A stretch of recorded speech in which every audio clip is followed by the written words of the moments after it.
Buenas tardes. Bienvenidos al Instituto de Ciencias de la Educación. Estamos de fiesta. Hace 37 años se iniciaron los trabajos para lograr la evolución mediante la educación. Desde entonces, este instituto y la comunidad que lo conforma hemos realizado esfuerzos importantes para trascender en el mundo educativo, llevados por el compromiso de formar con calidad a los futuros docentes de nuestro estado. Les pido un aplauso para la maestra Giliola Pérez Jiménez, directora del ICE y anfitriona de estos festejos, a quien cedemos la palabra para darnos un mensaje de bienvenida en este evento. Muchas gracias, Hiromi. Gracias por estar aquí, chicos. Créanme, nivelamos. Ya está, listo. Gracias. Estamos muy contentos, es cierto que estamos de fiesta por estos 37 años que estamos cumpliendo, pero también por tener aquí en casa a la doctora María Elena Barrera Bustillos, que la verdad es una mujer que yo admiro mucho.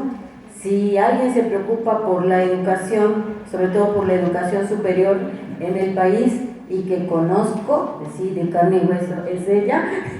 Y hoy con esta plática que nos va a brindar con esta conferencia magistral de las reformas y retos de la educación superior en el contexto actual, nos va a dejar mucho que pensar, nos va a dejar mucha tarea que hacer, porque pues en este instituto nos dedicamos a formar a los formadores. Entonces va a ser una conferencia de muchísima reflexión. Ojalá que haya... Yo quisiera pensar que nos vamos a ir contentos y alegres, pero no es cierto.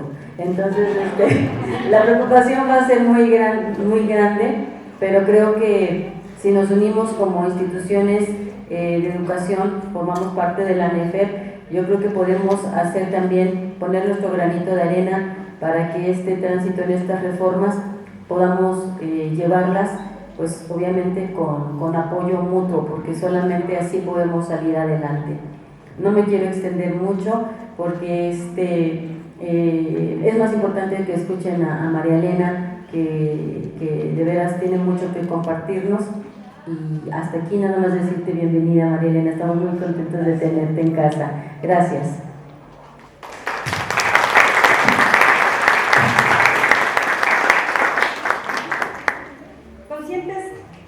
Conscientes de que para que la evolución ocurra se requiere de un intercambio de culturas, opiniones y conocimientos, entre muchos otros aspectos, hemos invitado hoy a la doctora María Elena Barrera Bustillos, de quien hoy tenemos el privilegio de presenciar en esta conferencia magistral su experiencia y hallazgos en el ámbito educativo.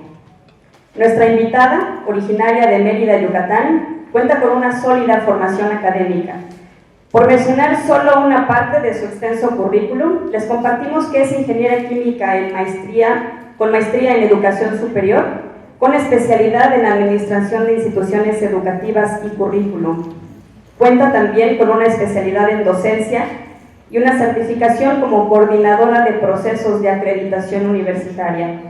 Dichos grados y estudios otorgados por la Universidad Autónoma de Yucatán, el Instituto Nacional de Administración Pública, la Asociación Nacional de Universidades e Instituciones de Educación Superior y la Unión de Universidades de América Latina y el Caribe.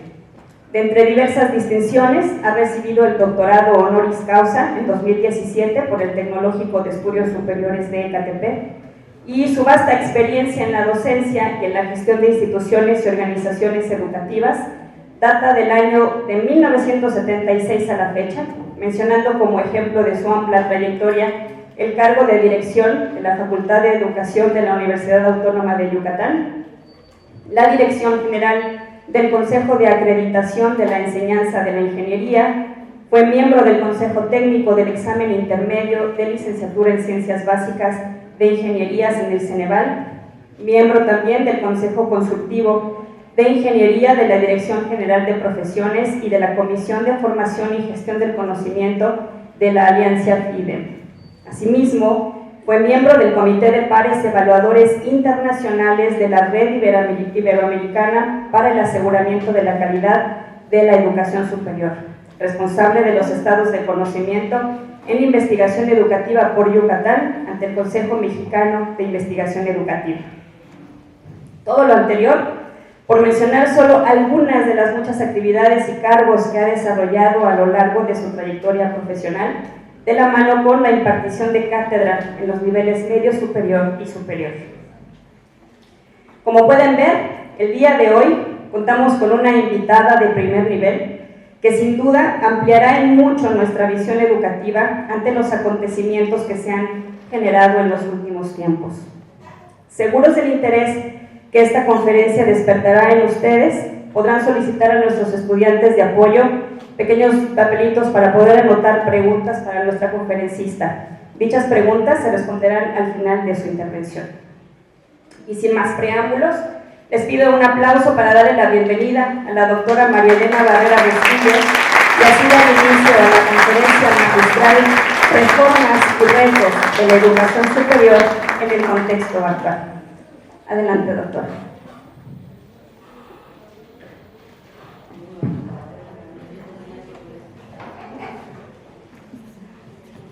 Pues buenas tardes a todos. Primero que nada, un agradecimiento por la invitación para compartir con ustedes, yo les diría, una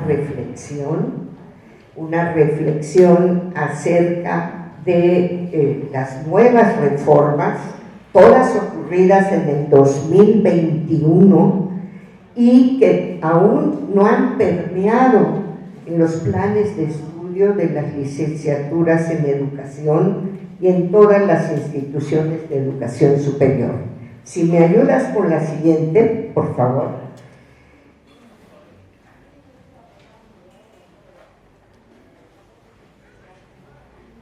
Sí, la siguiente. Ahí está pesada la presentación, por eso. Okay. Pues lo que voy a hacer es compartir estas experiencias. Si le das adelante, por favor. Tuve el privilegio de participar en el grupo de expertos que diseñó estas reformas que vamos a presentar ahora. Somos 12 los expertos que estamos participando en estas reformas, pero me llevaron a poner 3 preguntas detonadoras. Siempre es importante empezar como ¿qué me voy a contestar después de haber oído esa presentación? La primera es ¿cuáles son los principales retos que implica la Ley General de Educación Superior para los programas educativos y para las instituciones? ¿Qué desafíos enfrentamos las instituciones para atender esos retos? ¿Qué desafíos? ¿Y cuáles serían algunas de las estrategias y acciones que debemos establecer ya hoy? Porque esto se aprobó el año pasado y todavía nos damos cuenta que no lo corremos. Y estamos a septiembre. Adelante. ¿Cuál es el contexto? Y lo voy a hacer muy breve. Internacionalización progresiva. ¿Qué quiere decir eso? México es un país que pertenece al mundo globalizado. Y por un lado tenemos la industria 4.0 que habla de la automatización, habla de que los profesionales van a tener que estar en un mundo globalizado. A la educación llegó la industria 4.0 con el COVID, cuando tuvimos que dar clase y ustedes se tuvieron que enfrentar a una nueva modalidad educativa trabajando en línea. Entonces, esto va a ser cotidiano. Quiero decir que los planes de estudio se tienen que acostumbrar a tener diversas modalidades educativas, queramos o no. Otro punto es la globalización de las profesiones. Hablamos de que los grados, las profesiones han cambiado enormemente porque hay un avance científico y tecnológico importante que incide en la formación de los profesionales. Es decir, un profesional que tarda 4 años en formarse, en 4 años el avance de la ciencia y la tecnología avanzó, pero el plan de estudios es el mismo. Entonces, tenemos que tener planes de estudio flexibles que permitan incorporar esos avances para cuando salgan ustedes estén a la vanguardia de lo que requiere el campo laboral. La tercera, mercados globalizados. Estados Unidos, toda la frontera sur de Estados Unidos, le surgen profesores bilingües. Mercado globalizado. Sin embargo, se resisten al aprendizaje del inglés. Cuando estamos viendo modelos BIS en las universidades politécnicas que están formando profesionales y desde el cuarto semestre se dan las clases en inglés. ¿Por qué en el área de educación no tomamos modalidades BIS como un elemento claro para ampliarles el campo laboral? El otro punto es el desgaste del modelo de evaluación y acreditación que tiene México, que tiene 3 décadas de existir en México y que ya nos acostumbramos a los modelos tradicionales. Y el último, pues es la ley nueva y el sistema de evaluación que recientemente se aprobó en el 2021. Razones, ahí las tienen. Adelante. La Ley General de Educación establece un marco reglamentario que incide sobre la educación superior y que tiene 2 ejes importantes. Uno, primer eje es la evaluación y la acreditación debe estar centrada, orientada a los resultados de aprendizaje de los estudiantes, no las calificaciones, los resultados de aprendizaje. Y 2, el segundo eje es la mejora continua, es decir, todos tenemos que entrar a un proceso de mejora continua y eso implica una evaluación permanente de los resultados de aprendizaje de los programas educativos, de la gestión, que permita hacer un círculo, un sistema cíclico que nos vaya llevando cada vez más alto. Eso es mejora continua. Entonces, eso implica para las instituciones públicas y privadas, para toda la educación superior del país. Adelante. ¿Qué bases normativas tiene la ley? Y ahí va. Artículo 3 de la Constitución. La Ley General de Educación, que habla de un nuevo modelo de enseñanza, aprendizaje, un marco para la educación básica que nos va a incidir a la educación media superior y superior. El Plan Nacional de Desarrollo 2019-2024, que deben estar estudiando ustedes. El Programa Sectorial de Educación 2024, los documentos elaborados por el CONACES, que son la Coordinación Nacional para la Educación, para la coordinación de la educación superior, eso quiere decir CONACES, que si ustedes entran a la página www.conaces, aparecen los acuerdos importantes que se han aprobado. La Conferencia Mundial de la Educación Superior de la UNESCO, los Objetivos de Desarrollo Sostenible, donde uno de los objetivos es la calidad educativa y que ese debe permear como un eje transversal en el proceso formativo de los planes de estudio y las consultas que se hicieron para la ley y para el sistema de evaluación y acreditación. Aquí tiene todo el contenido que debe estar en todos los planes de estudio de licenciaturas que tienen un apellido educación. Todos estos temas deben ser parte de la currícula. Adelante.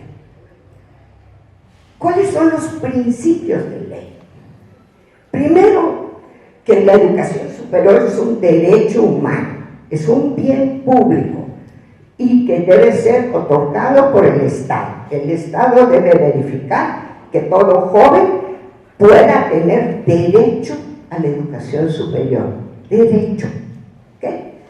La segunda es garantizar la obligatoriedad y gratuidad siempre y cuando el gobierno subsidie lo que dan ahora a la institución, las cuotas que a veces cobran las instituciones, siempre y cuando, si yo cobro 100 pesos y el gobierno me da los 100, entonces hablamos de gratuidad. O sea, ojo, mucho cuidado porque ahí tenemos interpretaciones dobles. La autonomía universitaria, respeto a la autonomía de las universidades, también un eje de la Ley General de Educación Superior es que no la hicimos un grupito de personas, sino hubo consultas amplias a todos los actores y que hay organismos, se está formando un grupo de académicos nacional y un grupo de estudiantes nacional que pueden opinar en las evaluaciones permanentes.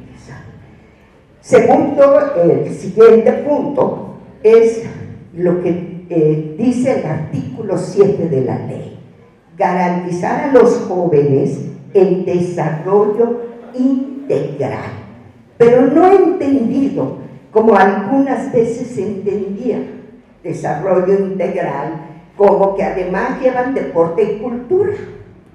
No, desarrollo integral quiere decir capacidades y competencias para formar jóvenes como seres humanos íntegros, con ética, con valores, pero también con las competencias técnicas para realizar sus funciones profesionales. Hay una diferencia. Y pues con eso ya tendríamos las bases jurídicas para los cambios que requiere la educación superior. Adelante.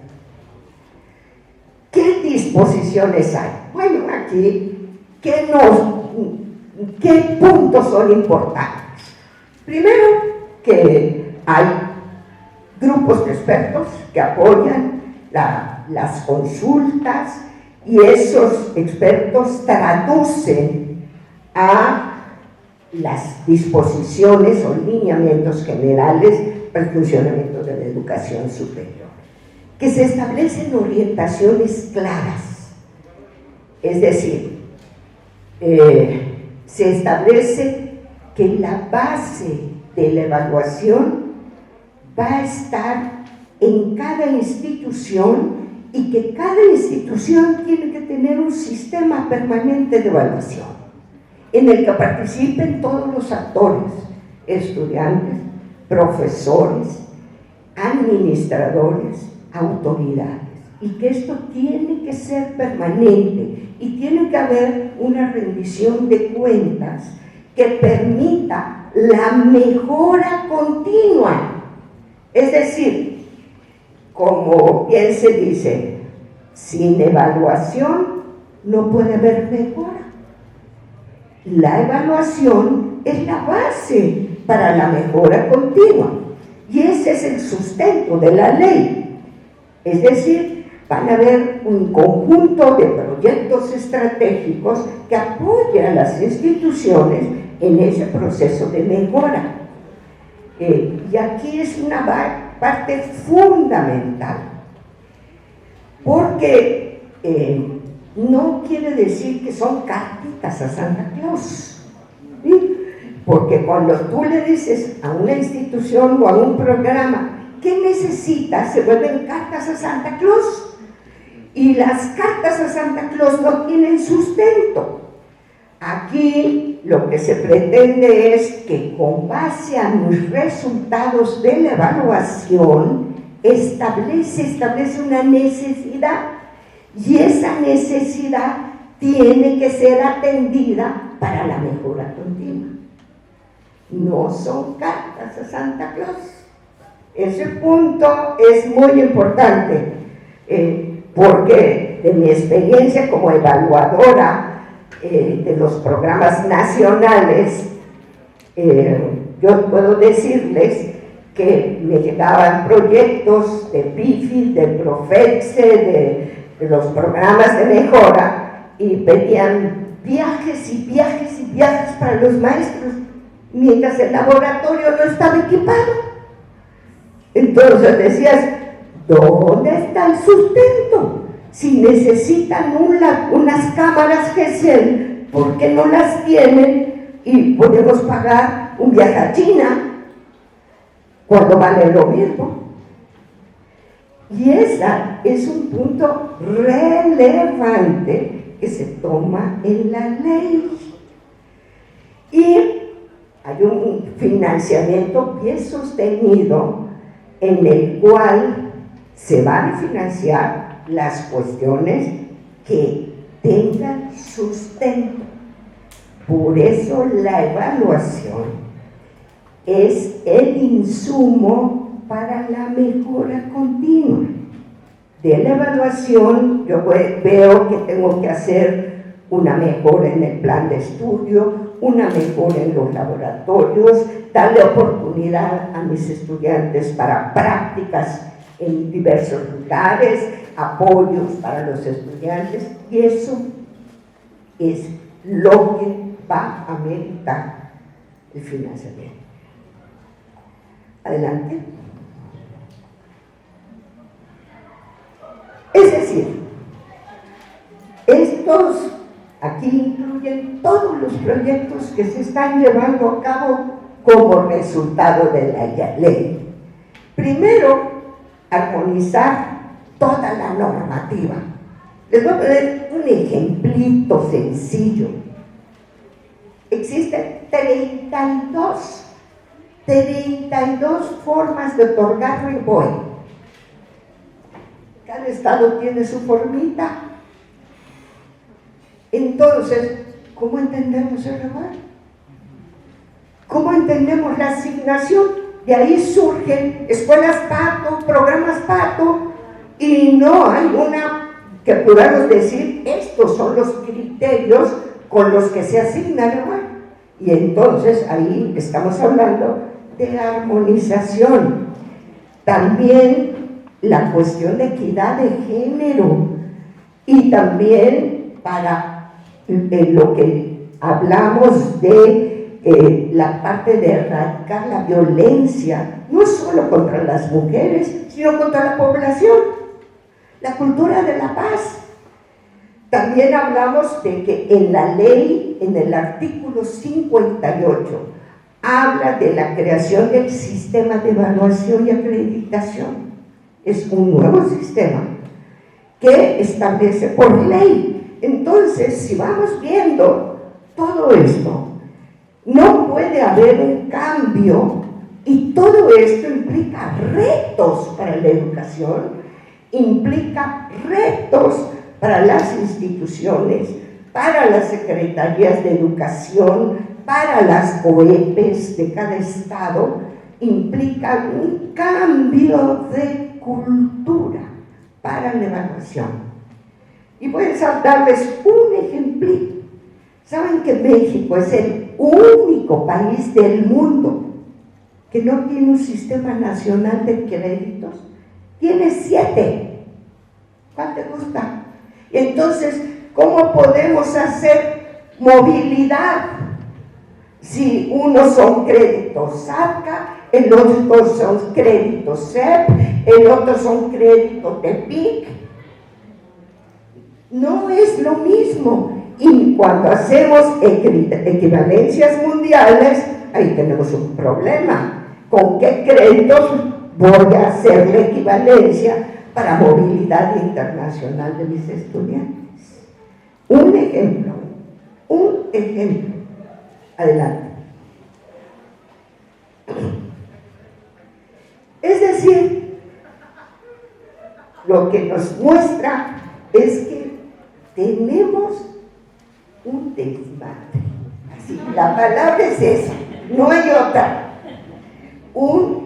Todo está, tenemos muchos retos.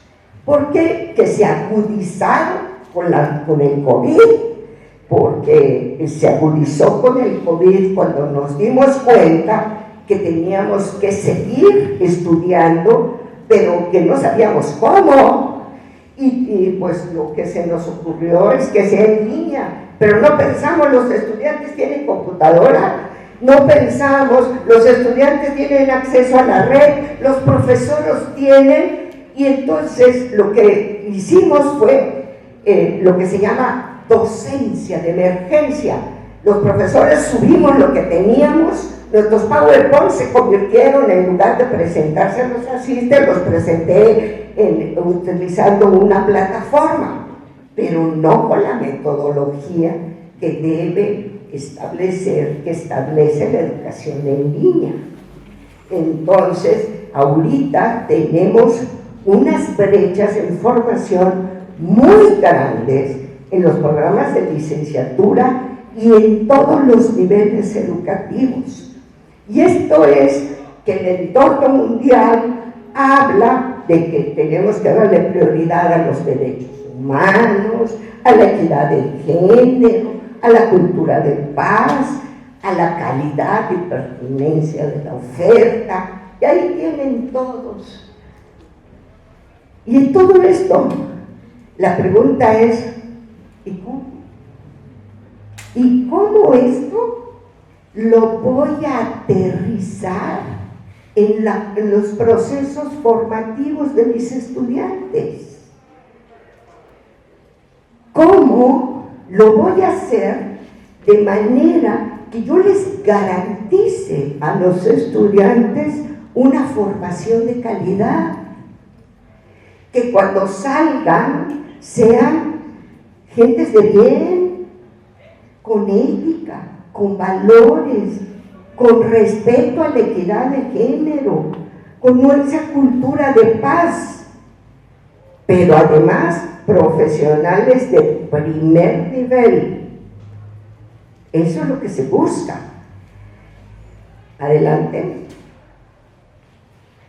Los principios transversales que establece la Ley General de Educación Superior es equidad, inclusión y justicia social.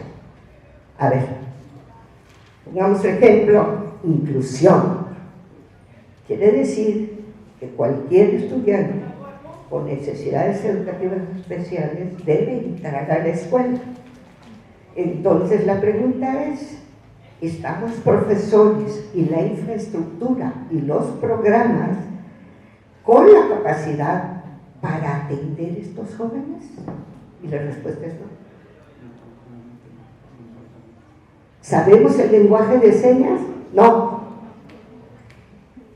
¿Tenemos equipo de braille para ellos? No. Entonces, la pregunta es, ¿cómo vamos a responder a la inclusión?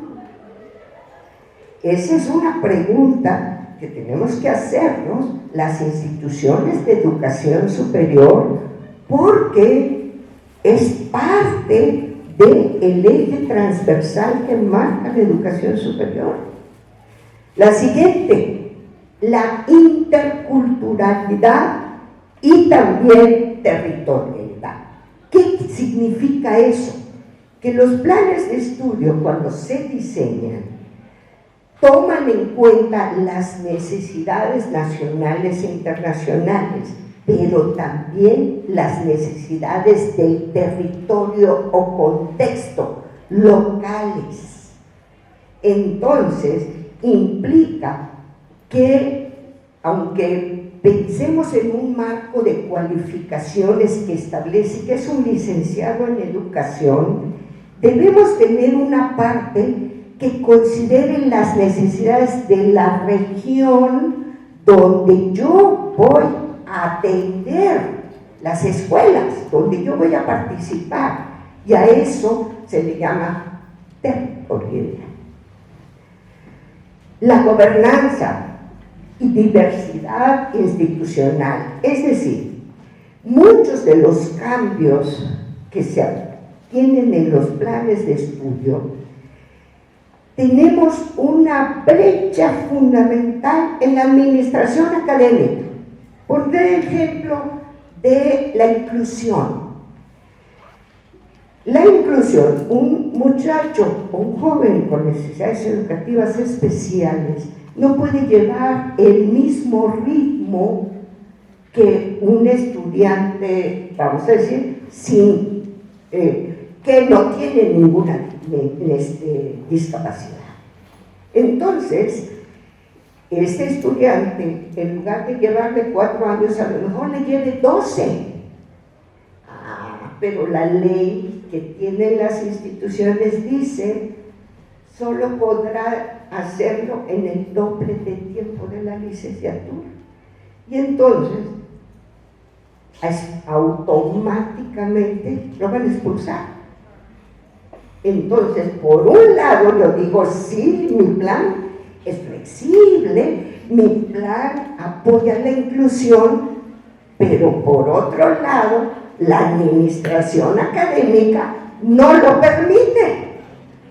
Entonces, ahí tenemos que reflexionar sobre ese aspecto que es relevante y es un aspecto de gobernanza. También el género, la diversidad cultural, ahí género no es cuestión de cuotas, es decir, hay equidad de género, igual hombres que mujeres, perdón, no es cuestión de cuotas, es un insulto para las mujeres que te acepten porque eres mujer y no porque tienes la capacidad para pelear un puesto en las instituciones o en el Senado o en el Congreso. Esto es un punto muy importante.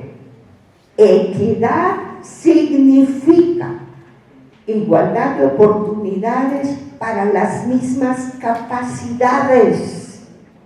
Eso quiere decir equidad de género. Y la transformación digital. La ley establece que todo estudiante de educación superior debe tener competencias digitales en cualquier programa de estudios.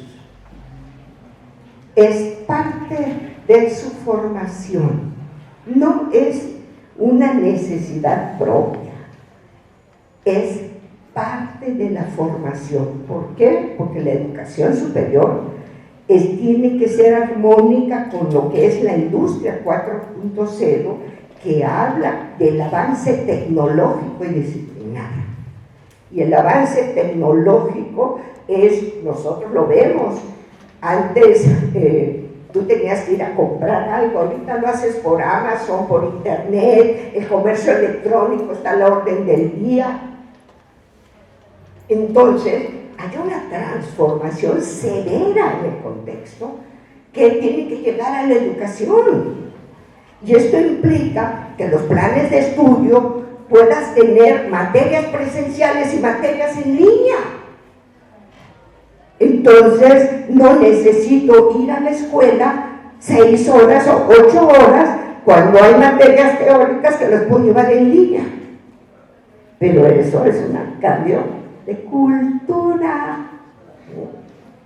Adelante. ¿Cuáles son los objetivos prioritarios? Y no se los repito porque ahí los tienen, los pueden ustedes ver. Pero vean el número 3, innovación y mejora de los procesos educativos.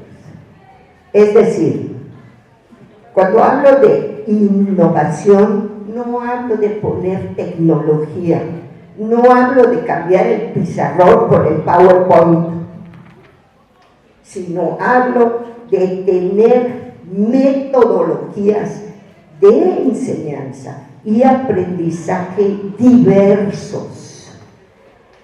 Por ejemplo, utilizar el aprendizaje basado en problemas, utilizar métodos de casos, utilizar el reconocimiento de créditos por experiencia profesional o saberes adquiridos, etc. A eso me refiero, que a los estudiantes, en lugar de llevar clase en la universidad, puedan ver la clase desde las instituciones donde están haciendo la práctica y que se les evalúe como un modelo dual. A eso se refiere en innovación y mejora de los procesos formativos. Y esto implica un compromiso, una responsabilidad social y la sostenibilidad, que es el respeto al medio ambiente, la mejora. Eso es lo que implica lo que dicen los objetivos del desarrollo sostenible. Es decir, el profesional que formamos tiene que atender los grandes problemas mundialmente definidos. ¿Cómo enseño sostenibilidad, por ejemplo? Simple. ¿Qué puede hacer un egresado de la licenciatura en educación para atender los problemas de pobreza? Pregúntese. ¿Eso es lo que debe hacer el profesor? ¿Qué debe hacer un licenciado en educación para atender los problemas del agua, de seguridad? Esas preguntas deben ser las preguntas detonadoras de los cursos. Y la lluvia de ideas nos lleva a plantear propuestas. Ese es el eje que pretende la ley. Es decir, cuando hablamos de innovación, compromiso, responsabilidad, no estamos hablando de poner una materia que diga responsabilidad social. No, es salir y ver cuáles son los problemas de las comunidades. ¿Cómo yo, como profesional de la educación, puedo ayudar? Yo tengo una experiencia que me gusta compartir cuando fui directora de la Facultad de Educación. Atrás de la facultad había una colonia de clase de nivel muy bajo. Y si cruzabas la facultad, había una puerta atrás y podías salir por el frente, era una cuadra entera. Entonces, la puerta se dejaba abierta para que el de la colonia que quisiera se evitara 300 metros cruzando la facultad. Y yo me daba cuenta que todos los de la colonia caminaban los 300 metros. Y dije, a ver, ¿por qué? Le dije a mis estudiantes que vayan y pregunten, ¿por qué no cruzan la facultad? Y la respuesta fue, porque los de la facultad éramos elitistas, fifí, como se dice ahorita. Y yo dije, no, ¿cuál fifís? Entonces me fui a la colonia y con mis estudiantes y les dije, vamos a ayudar a la colonia, vamos a averiguar cuáles son las necesidades de la colonia. Y empezamos, pues, aunque sea limpiando las calles y lo que sea, hasta que en una semana la lideresa de la colonia vino a hablar conmigo y me dijo, maestra, queremos que le enseñen a las mamás cómo ayudar a sus hijos a hacer las tareas. Muy bien, organizamos un taller, organizamos un verano para los niños y luego empezó la lluvia de solicitudes, lluvia. Ya no era verano, sino que apoyo a las tareas de los niños, etcétera, etcétera, etcétera.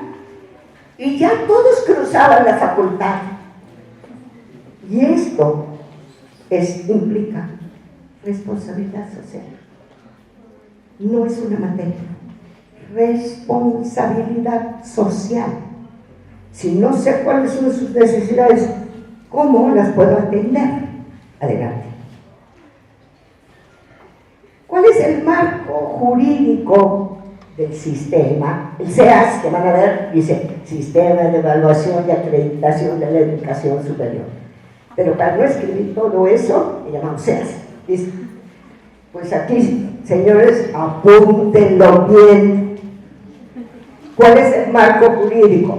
La ley, el artículo 3, el programa sectorial, la Ley General de Educación en sus artículos 6, versión 15, 7, que habla de formación integral, 8, 9, 56, 58, 59, 60. Todos esos artículos hablan de cambios en la formación en la educación superior. Y el Sistema Nacional de Mejora Continua, que se puso para la educación básica en los artículos 4, 5 y 6 de la ley. Todo egresado en una licenciatura en educación, cuando presenten esa diapositiva, debe de saber qué dice esa diapositiva. Adelante. ¿Qué dicen los artículos 58 y 59? El sistema tiene el objeto de diseñar, proponer y articular estrategias y acciones para la evaluación y acreditación de la educación superior. Es decir, ya no cualquiera te puede evaluar. Tiene que tener indicadores mínimos establecidos por el sistema. Ese punto es clave. El sistema tiene, la base del sistema es la autoevaluación. La autoevaluación es decir, cada institución, cada programa, cada curso tiene que tener una evaluación centrada en resultados que permita, como resultado de la evaluación, establecer cuál serían las debilidades que tiene para la mejora continua. Es decir, hacer lo que le llamamos un FODA, ¿no? ¿Qué fortalezas tengo? ¿Qué debilidades tengo? Y, lógico, esas debilidades, ¿cómo las voy a atender? Adelante. Los criterios, aquí los voy a comentar más adelante. El artículo 60, ojo y vean lo que dice de la ley. Dice, toda institución debe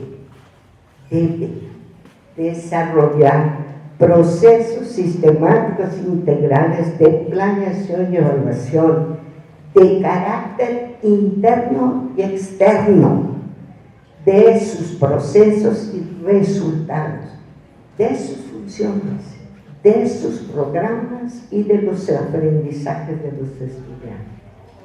Es decir, un sistema permanente, no cada 5 años cuando viene la acreditación, sino permanente. Por eso, un licenciado en educación, su fortaleza tiene que ser la evaluación, porque ustedes van a ser los que apoyen a otras facultades en el diseño de los sistemas. ¿Por qué? Porque son los expertos. Y también dice, se deberá apoyar de las mejores prácticas. Es decir, que yo puedo ver quién lo está haciendo mejor y unirme con ellos para compartir esas prácticas que permiten la mejora continua. Y hay otro punto que es clave, dice, los resultados de los procesos de evaluación están disponibles para consulta. Es decir, ya no puedo esconder las cosas por ley. Está textual el artículo 60. No le puse nada de mi cosecha, nada más las negritas, para resaltar lo que considero es relevante. Ese punto es clave. Aquí marca muy claramente que todas las instituciones, los profesores, los programas deben tener un proceso permanente de evaluación y mejora continua. Y esto debe estar sistematizado para atender las necesidades cuando se detecte. Adelante. Y aquí les voy a contar rápidamente cómo se hizo la ley. ¿Cómo se hizo la ley? Bueno, la ley fue un mandato de la CONACYT y se hizo a través de una amplia consulta nacional. Se hicieron 6 foros donde pudo participar el que quiso. Participaron más de 4,000 personas en los foros. Se hizo una consulta con todos los secretarios de educación, que la coordinó la Dirección General de Educación Superior e Indígena. El comité técnico de lo que yo formaba parte, hicimos la consulta con los organismos de evaluación, se entrevistó a CIES, a los organismos de COPAES, al Ceneval, a todos los organismos de evaluación. Hubo una encuesta nacional y adicionalmente a mí me tocó coordinar a la consulta a expertos y especialistas en evaluación y a planeación de las instituciones de educación superior. Todo esto, que fueron miles de personas, que se hizo en un transcurso de 3 meses, dio como resultado el sistema de evaluación y acreditación. Adelante. ¿Qué se identificó? Y esto es el resultado de ese estudio. Que el modelo actual de evaluación y acreditación ya está obsoleto. Sale. Primero, y eso lo dije, coincide con lo que declara la UNESCO.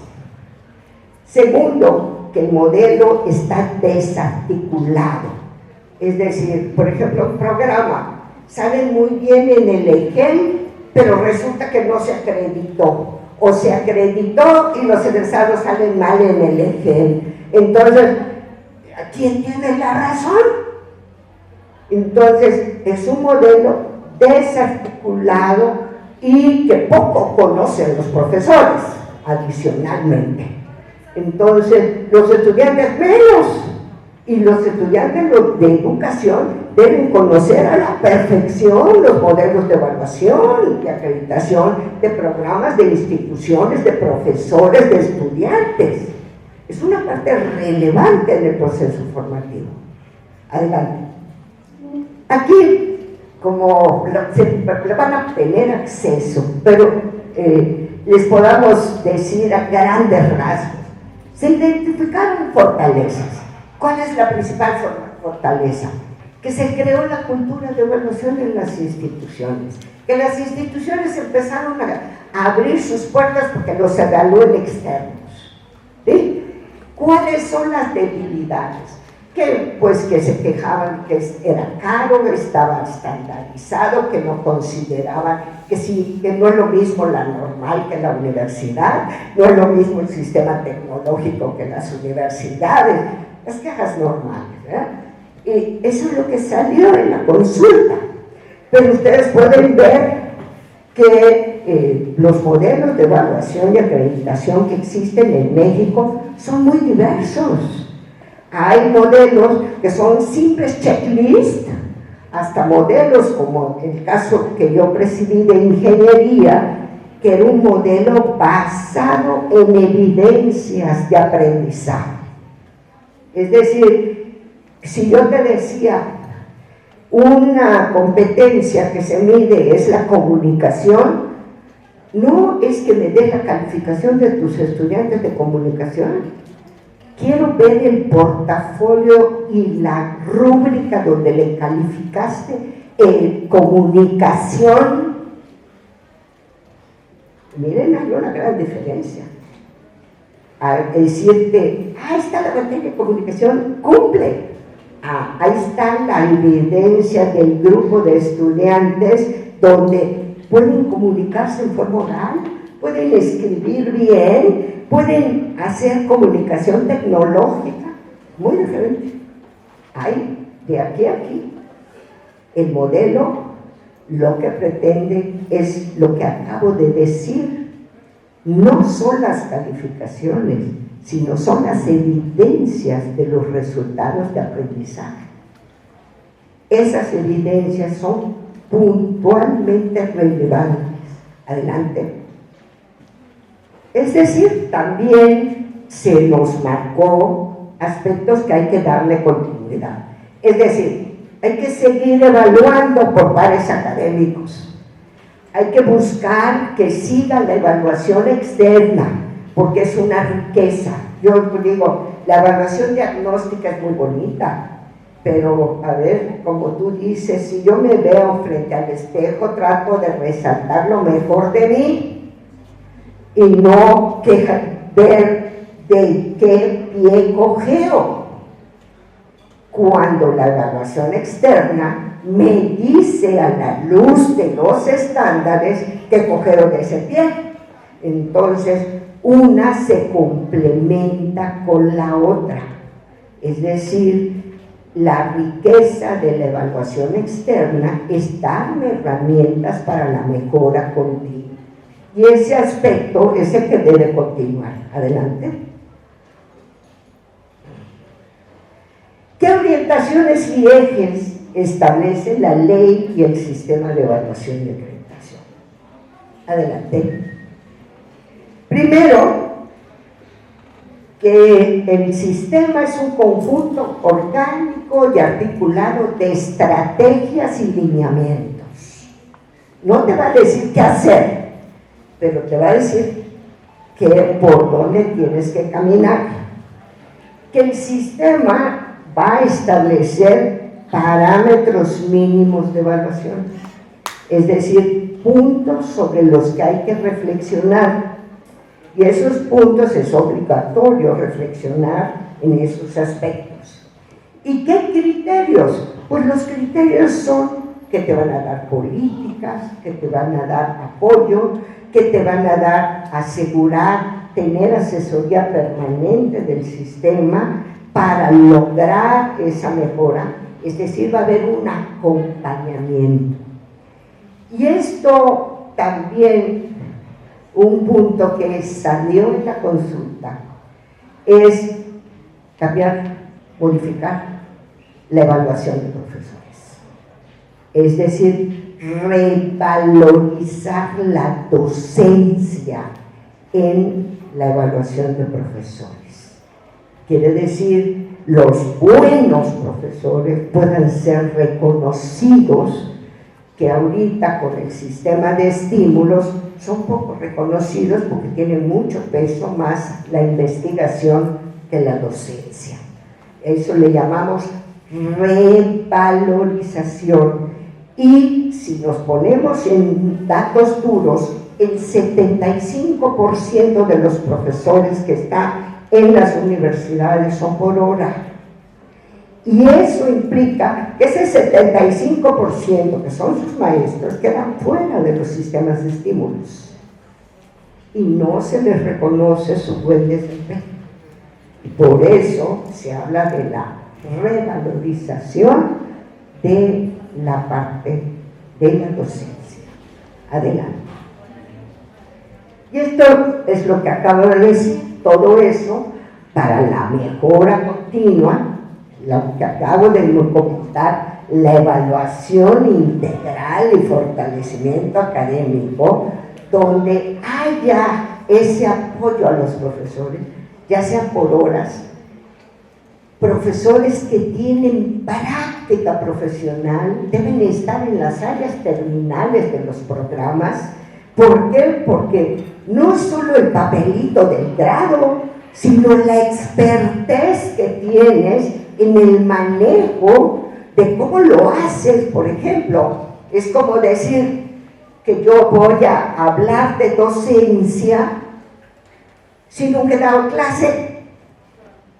No sé cómo controlar un grupo y un librito no me va a decir cómo controlar un grupo. Entonces, es como hablar de formación de directivos y jamás he sido directivo.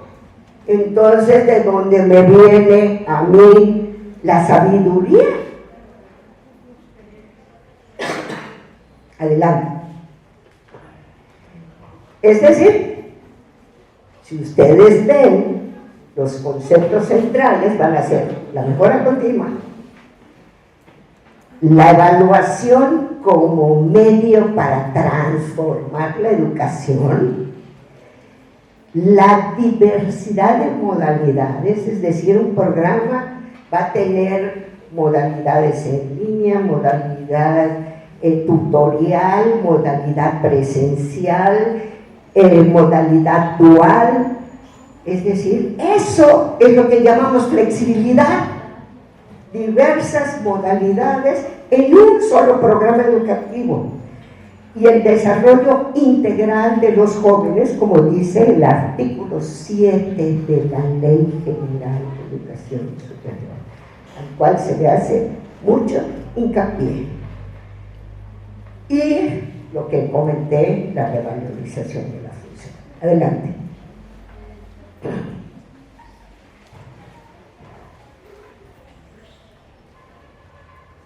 A ver si no se traba. ¿Qué se va a evaluar? Ámbitos del sistema de evaluación. Ojo, se va a evaluar la formación, ojo, de los estudiantes. Es decir, a ustedes se les da un perfil de egreso, ¿verdad? Ese perfil de egreso se va a evaluar si se está logrando. Gracias.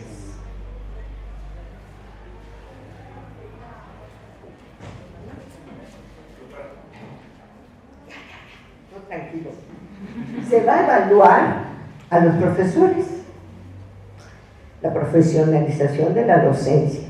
Se va a evaluar los programas educativos de todos los niveles, desde TCU, licenciatura, posgrado e investigación. Se va a evaluar a la institución, se va a evaluar los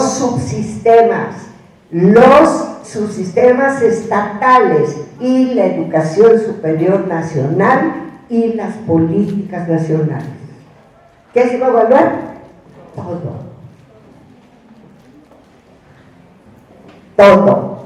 Entonces, ¿por qué tienen que llevar varios cursos de evaluación? Pregunta. Adelante. Aquí, pues, los ejes son la articulación y coordinación. ¿Se acuerdan que salió que no había armonía entre todos los modelos? Pues aquí un eje es ese. Otro eje, yo les dije, hay 32 modelos de REBOE, no hay un sistema de créditos, pues lógico. Otro eje va a ser la regulación de la evaluación y acreditación de la educación superior. Otro eje va a impulsar la autoevaluación institucional. Es decir, es obligación de las instituciones tener un sistema de evaluación institucional. Señores, y eso impacta directamente a ustedes. debe haber una materia de evaluación institucional. Es decir, es una materia que comparten todos. ¿Por qué? Porque la evaluación de instituciones no es lo mismo que la evaluación de programas, no es lo mismo que la evaluación de la docencia, no es lo mismo que la evaluación de estudiantes ni de profesores. Tiene su metodología, tiene sus indicadores propios que entendemos por una institución de buena calidad, y con base en eso se revisa el modelo educativo, los procesos de gestión, los procesos que llevan a cabo para revisar los planes de estudio, etc. Esa es evaluación institucional, la normativa, todo eso entra en la evaluación. Adelante. Ya estoy más adelantada. Y aquí también, pues lo que yo dije, la evaluación de personal académico, nuevos procesos de evaluación de los estudiantes. Esa también impacta grandemente. Adelante, porque ya comenté. Y pues nos cambiamos el chip. Es decir, desde que un estudiante pueda pensar en que me inscribo a los créditos y no a las asignaturas, y que puedo llevar el plan de estudios a mi propio ritmo, y que lo puedo llevar en diversas modalidades, y que la institución se tiene que ofrecer los programas en ese sentido. ¿Ok? Adelante. ¿Cuáles son los criterios transversales que tienen que permear a todo programa educativo y a toda institución? Compromiso con la responsabilidad social. No es una materia. Les puse el ejemplo. Equidad social y de género. Inclusión. Inclusión. Excelencia. Vanguardia educativa. No uso de tecnología. Vanguardia educativa, entendido como que debemos tener estándares internacionales en los planes de estudio, adicionalmente metodologías compatibles a nivel global. Eso quiere decir vanguardia educativa, innovación social e interculturalidad. Estos 7 ejes deben estar en todos los planes de estudio, en todo, de cualquier disciplina, no solo de educación. Adelante. Esto ya lo comentamos, los ámbitos: orientación a la mejora, resignificación, fortalecimiento de las capacidades institucionales, porque no de la noche a la mañana van a saber ustedes cómo evaluar si nadie los formó. ¿Sí? Entonces, debe haber un proceso amplio de formación para la evaluación, acompañado de asesoría y acompañamiento para las instituciones y la cooperación interinstitucional. Es decir, por ejemplo, voy a poner el caso de una licenciatura en educación que se ofrezca en 3 universidades, por decir algo, 2 privadas y una pública, y que la privada tenga unas cámaras de GESEL y tenga un software de esos de non plus ultra para la innovación educativa. Entonces, pero tú, como institución pública, pues no tienes el recurso para comprarla, pero sí puedes hacer un convenio con la institución y decirle: yo te pago porque vengan mis estudiantes tal tiempo aquí y usen la tecnología y usen las cámaras. A eso se llama cooperación interinstitucional, que se debe fomentar a nivel estatal. ¿Ok? Adelante. Y este es el gráfico. Veanlo, lo que les acabo de decir, pero en forma gráfica. Como soy ingeniero, todo se va a forma gráfica. Pero aquí vean, tienen las instituciones de educación superior, los subsistemas, los criterios arriba, y cuáles son los ámbitos. Lo que les dije en un gráfico. Y esta es la parte fundamental que tenemos que entender y poder interpretar cómo impacta las instituciones. Adelante. ¿Qué implicaciones tiene? Ya sabemos que dice el 60 que nos obliga, ¿ok? Que nos dice toda institución deberá tener un proceso de planeación y evaluación, lo dice la ley. Adelante. Lo que se habla de resultados relevantes que ya comentamos, podemos seguir. Ahora, ¿cuál es el impacto? ¿Qué nos toca? Adelante. Impacto en la educación superior.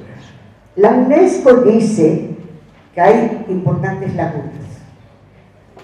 Lagunas, ustedes ya las saben y las están viviendo ahorita después de 2 años de estar recluidos en educación en línea. Como veía las pantallitas negritas que aparecían el profesor dando su clase y la pantallita negrita.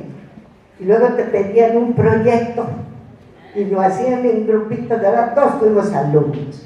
Unos trabajaban y otros no trabajaban y nos ponían. Lo que tenemos que hacer es acortar las brechas para que de esa manera podamos atender lo que dice la ley.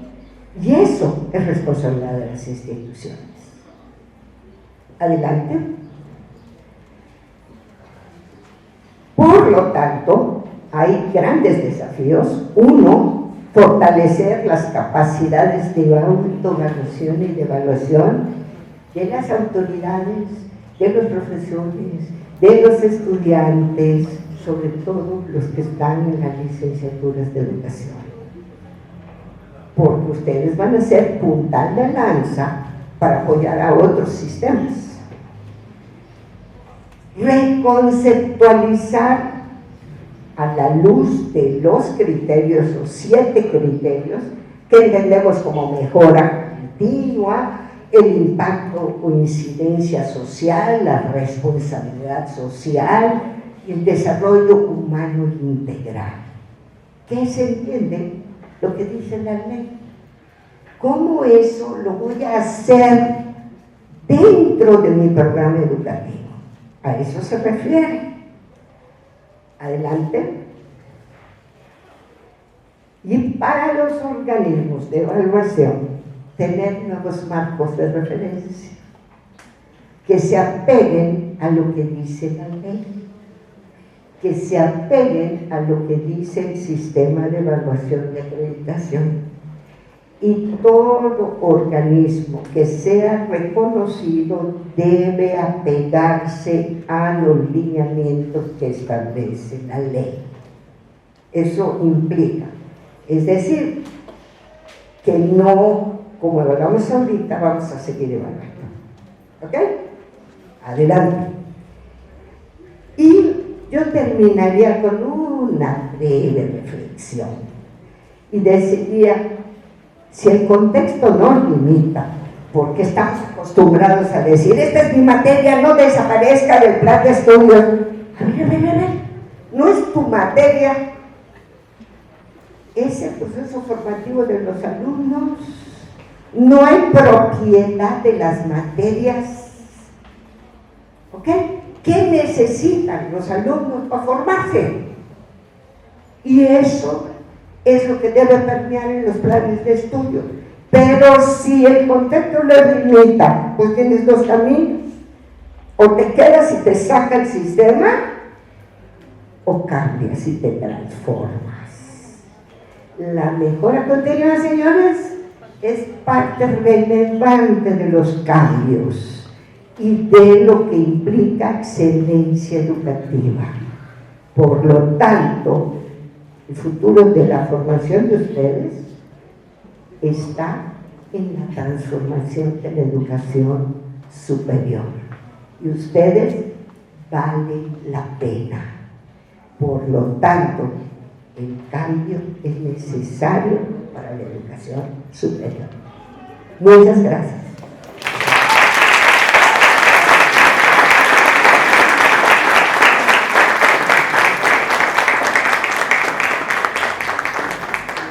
Agradecemos a la doctora María Elena Barrera Bustillos esta rica intervención que nos ha puesto, creo que, a reflexionar a todos. Y a partir de ahorita pasamos a la ronda de preguntas. Ahí empieza el cambio. El que pregunta o lo sabe todo no supo nada. ¿Okay? Ahí empieza el cambio.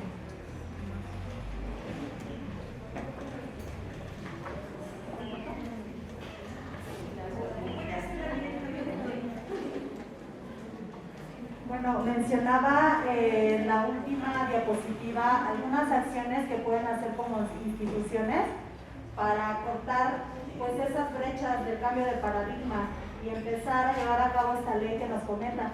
Pero nosotros como estudiantes, ¿qué acciones específicas podemos hacer para poder cortar esta brecha y no nada más sea responsabilidad de la institución? Es simple y claro. Tú sabes de qué pie coger el plan de estudios.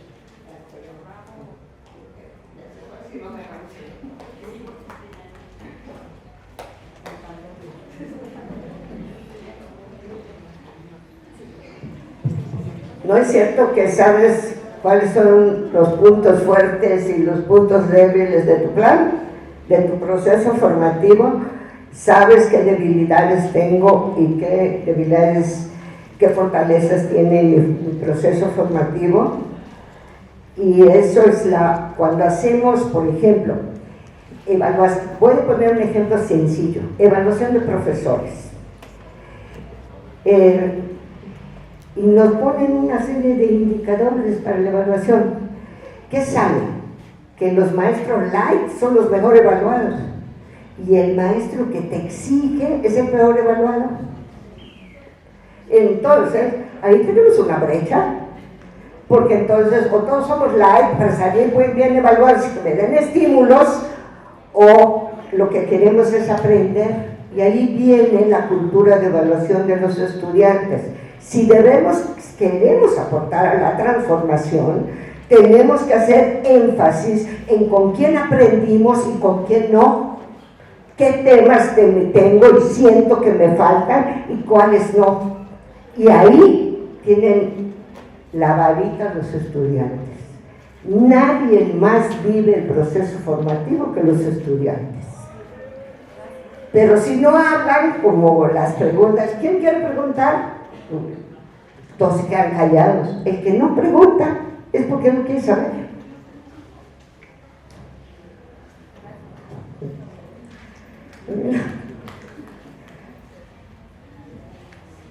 ¿Alguien más?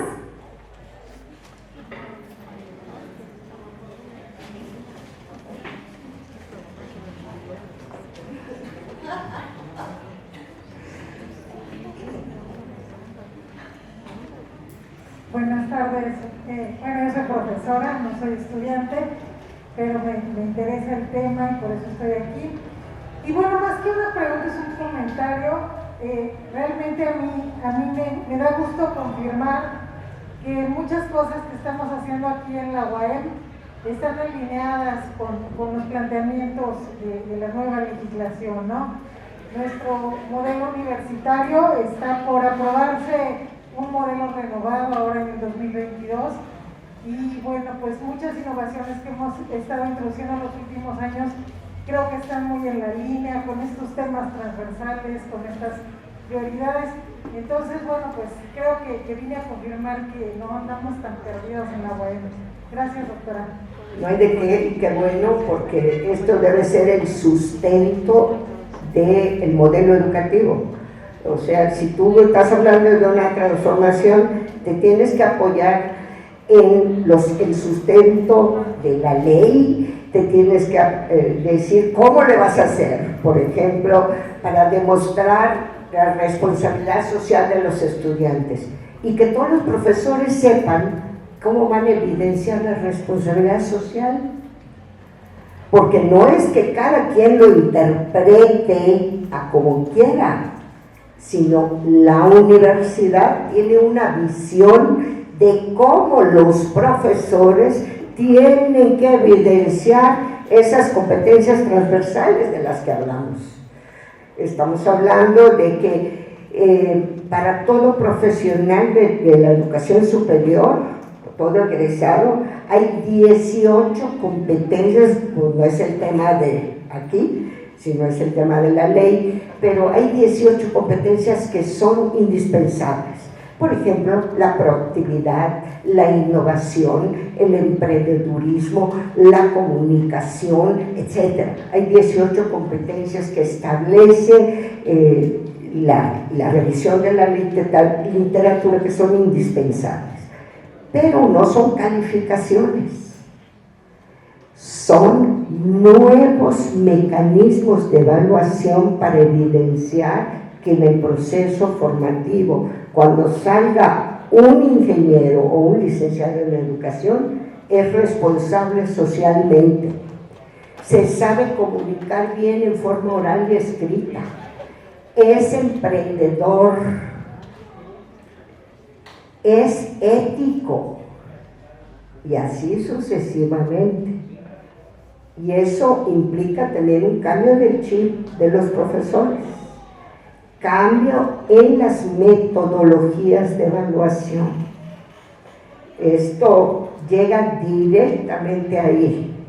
¿Sí? ¿Cómo voy a demostrar comunicación oral si no los paso a hablar y no tengo una rúbrica que evalúe comunicación oral y que voy usando en varios niveles del plan de estudios para ver que como hablaban en el primer semestre, hablan mejor en el tercero, mejor en el quinto y mejor en el séptimo semestre?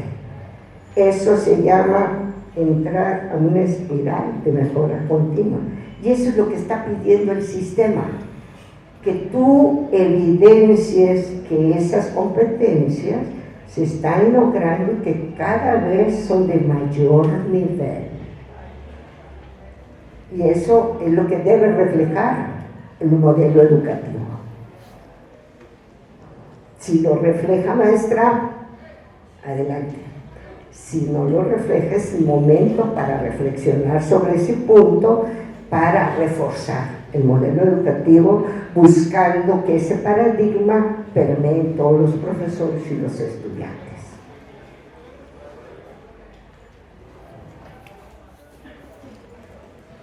¿Alguna otra pregunta más?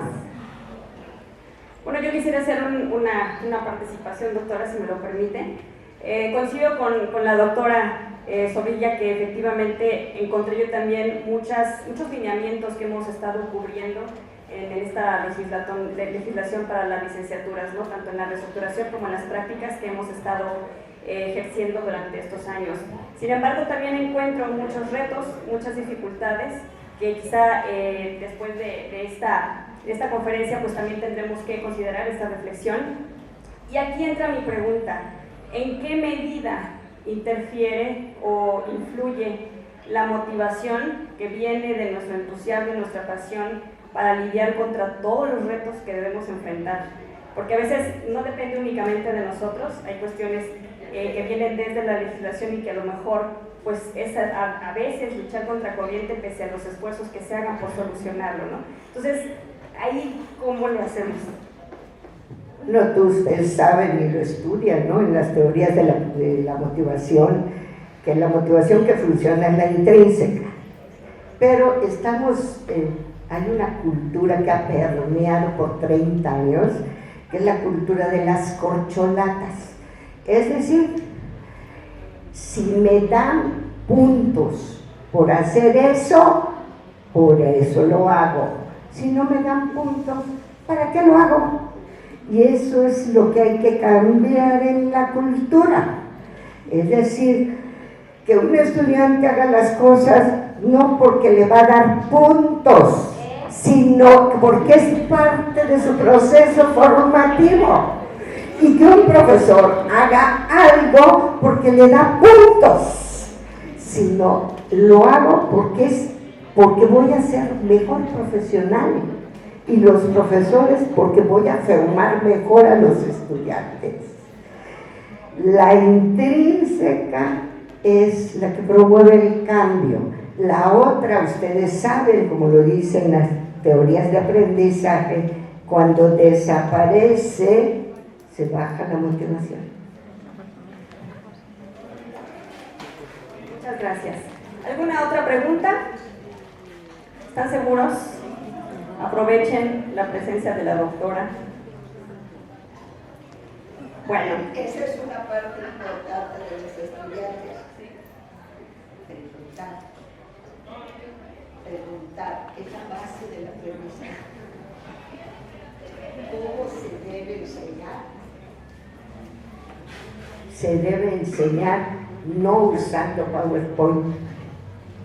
Se debe enseñar en las nuevas modalidades a través de la revisión de la literatura, y el profesor es el que enriquece por sus experiencias, no lo que dice el PowerPoint. Eso que dice el PowerPoint lo puedo leer, pero las experiencias que tienen los profesores y la riqueza de su aprendizaje no se pueden leer. Y eso es lo que fomenta el aprendizaje de alto nivel y el pensamiento crítico. Muchas gracias a todos.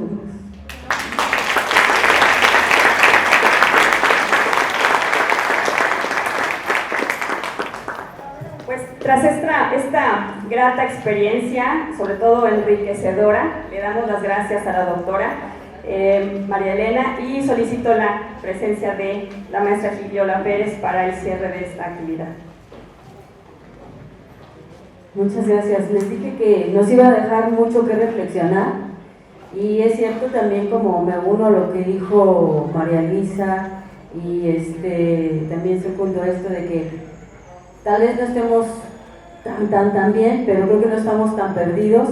Incluso hablando, nos adelantamos a esta ley con esto de la gratuidad para la educación superior.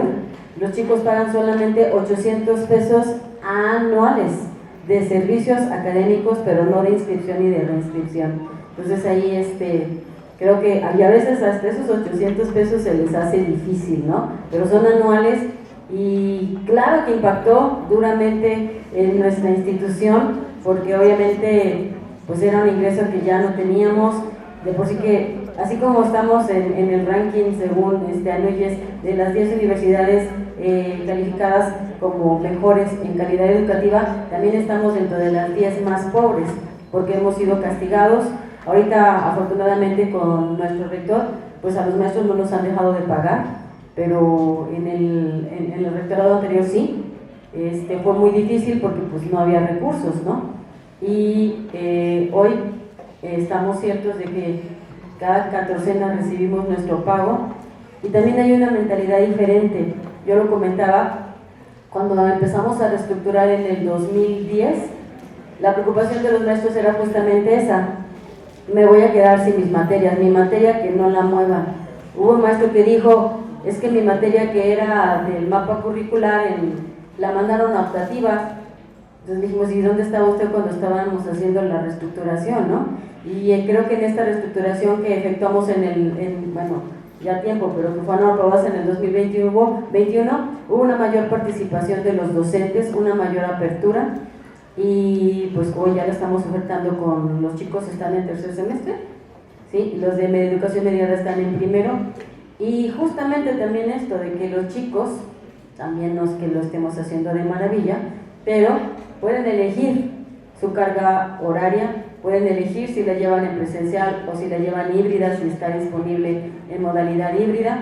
Ellos eligen en qué momento toman sus actividades de formación integral. Esta es una actividad de formación integral, y ojalá que sí haya hecho eco, porque de repente justamente esto de que siempre estamos buscando los puntos, y creo que de eso no se trata. Recuerdo que cuando íbamos a pasar las butacas para el edificio 56, alguien dijo, pero nos van a dar horas por esta actividad. Pues sí, es de todos, es el ICE, es de todos, es beneficio para todos, ¿no? Y de repente sí es frustrante, porque también como institución lo vivimos, como comunidad académica. Pues si queremos tener recursos del Profexe, que ya tiene 2 años que no hay convocatoria, pues vamos a contar los puntitos, ¿no? Y esto de que sea punitivo también nos pega, porque decir, bueno, pues si no estás evaluado y no estás acreditado, vamos a cerrar tu programa. Le dije, espérate, amenazas salirse, ¿no? Entonces, sí es complicado, y justo esto que dice Hiromi de a veces buscar la motivación para hacerlo, es súper difícil, y creo que pues como institución formadora de formadores, de las licenciaturas, no nada más de ciencias de la educación puede ser la base, pero de ahí sale educación física, enseñanza del inglés, docencia en el área de estudios, ciencias sociales y humanidades, los poquititos que nos quedan de enseñanza del francés, comunicación y tecnología educativa, educación mediada por tecnologías, y ya creo que ya son las de nosotros, ¿no? Todas salen de ahí, y creo que tenemos que ser justamente eso, responsables de estos procesos. Entonces, pues esto que nos dices y aprovecharte, yo al menos lo he aprovechado. Yo espero que además de que les den sus puntitos también lo hayan aprovechado, y que lo llevemos, lo repliquemos en nuestras aulas. La cultura de la evaluación tiene que ser justamente, como lo dijo María Elena, un proceso de mejora continua, y creo que eso hay que apostarle, ¿no? Entonces seguiremos trabajando, y pues este compromiso, ¿no?, de asumirnos como educadores en cualquiera de las áreas que estemos, y poner nuestro granito de arena. Y pues bueno, vamos a entregarle a nuestra querida, me voy a permitir dar lectura a este reconocimiento que le damos con muchísimo cariño a la doctora María Elena Barrera Bustillos por su participación como ponente magistral en la conferencia Reformas y retos de la educación superior en el contexto actual, en el marco del 37 aniversario de este instituto, Cuernavaca, Morelos, a 22 de septiembre del 2022. Lo firma una servidora en representación de todos ustedes.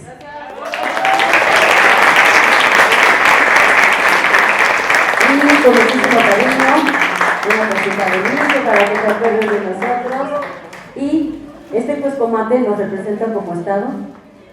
Todavía lo utilizan en algunas comunidades del oriente de nuestro estado como un almacén, obviamente esto es gigante, para guardar los granos. Entonces, seguramente que tú lo sabes porque andas ya, yo te admiro mucho, pero esta réplica con muchísimo cariño de nuestros artesanos morelenses, para ti, con muchísimo cariño. Un aplauso y muchísimas gracias por acompañarnos en esto.